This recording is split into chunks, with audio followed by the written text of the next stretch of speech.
নমস্কার বন্ধুরা, বং ফুডি চাপের আরও একটি নতুন রেসিপির পর্বে আপনাদের সকলকে স্বাগত জানাই।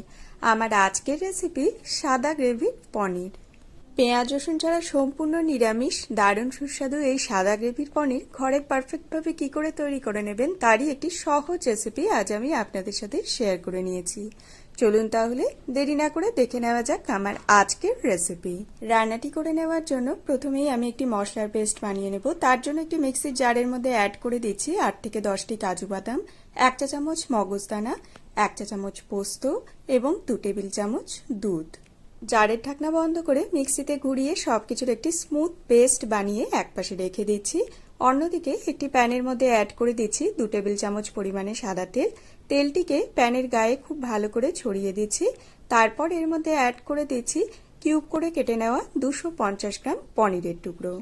হাফ টিস্পুন নুন অ্যাড করে দিচ্ছি এবং গ্যাসের ফ্লেম মিডিয়ামে রেখে পনিরের টুকরোগুলির গায়ে হালকা একটু লাল রং হয়ে আসা অবধি নাড়াচাড়া করে ভেজে নিচ্ছি।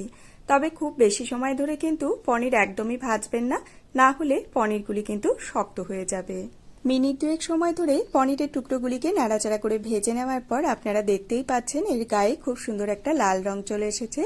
এই পর্যায়ে আমি এই পনিরের টুকরোগুলিকে একটি পাত্রে নামিয়ে নিচ্ছি। সব পনিরের টুকরোগুলিকে নামিয়ে নেওয়ার পর প্যানের মধ্যে যে তেল বাঁচা রয়েছে তাতে ফোড়নের জন্য অ্যাড করে দিচ্ছি 1 টুকরো দারচিনি এবং 2টি থেতো করে নেওয়া ছোট এলাচ। গ্যাসের ফ্লেম লোতে রেখে ফোড়নটিকে 15 থেকে 20 সেকেন্ডের মতো নাড়াচাড়া করে ভেজে নিচ্ছি। ফোড়ন থেকে যখন দেখবেন সুন্দর একটা অ্যারোমা বেরোতে শুরু করে দিয়েছে তখনই এর মধ্যে অ্যাড করে দিতে হবে আমাদের আগে থেকে তৈরি করে রাখা মশলার পেস্ট। মিক্সির বাটির গায়ে যে অল্প কিছু মশলা লেগেছিল তাতে 2 টেবিল চামচ জল অ্যাড করে সেই মশলা ধোয়া জল আমি এর মধ্যে অ্যাড করে দিলাম।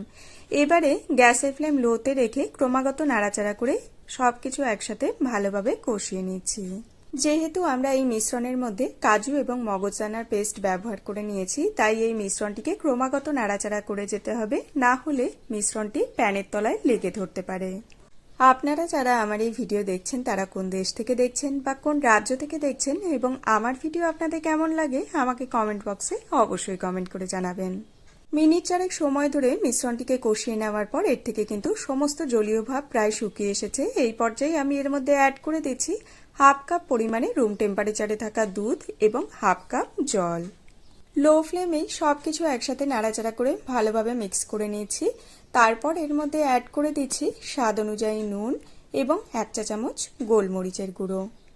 যেহেতু এই রান্নায় গ্রেভির রং সাদা থাকবে তাই কোনোভাবেই লাল লঙ্কার গুঁড়ো বা হলুদ গুঁড়ো ব্যবহার করা যাবে না। গ্যাসের ফ্লেম মিডিয়ামে করে দিচ্ছি এবং সমস্ত কিছু একবার একটু ভালোভাবে নাড়াচাড়া করে মিলিয়ে নেওয়ার পর গ্রেভি যখন ফুটতে শুরু করবে তখন এতে অ্যাড করে দিচ্ছি আমাদের আগে থেকে ভেজে রাখা পনিরের টুকরোগুলিকে।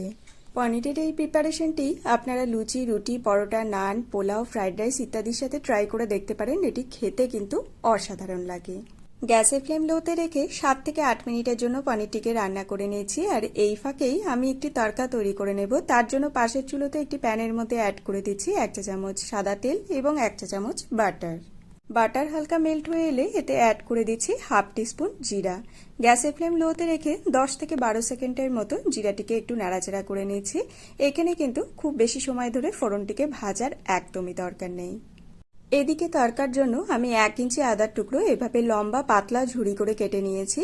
একটি মিডিয়াম সাইজের টমেটোর বীজগুলিকে বের করে অর্ধেক অংশ এভাবে চৌকো টুকরো করে কেটে নিয়েছি এবং সেই মতো করেই একটি মিডিয়াম সাইজের ক্যাপসিকামের অর্ধেক অংশ চৌকো টুকরো করে কেটে নিয়েছি।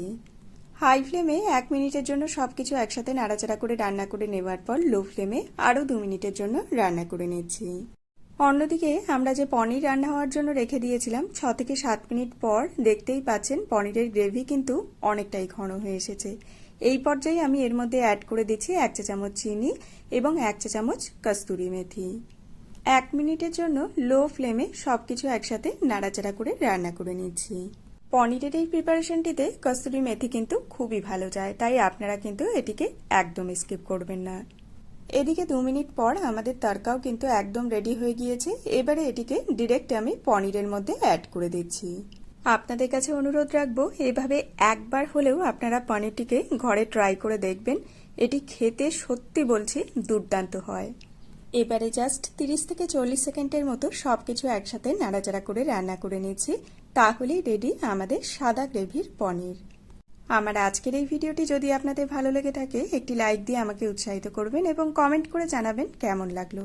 চ্যানেলে নতুন বন্ধু হলে সেই সাথে চ্যানেলটিকে সাবস্ক্রাইব করে পাশে থাকা বেল আইকনটি প্রেস করে আমার পাশে থাকার একান্ত অনুরোধ রইল। যদি আপনারা ভিডিওটি ফেসবুক পেজ থেকে দেখে থাকেন পেজটিকে ফলো করার একান্ত অনুরোধ রইল। আজকের মতো তাহলে এই পর্যন্তই বন্ধুরা, দেখা হবে অন্য একটি নতুন ভিডিওর সাথে অন্য আরেকদিন। সবাই খুব ভালো থাকবেন, সুস্থ থাকবেন। ধন্যবাদ।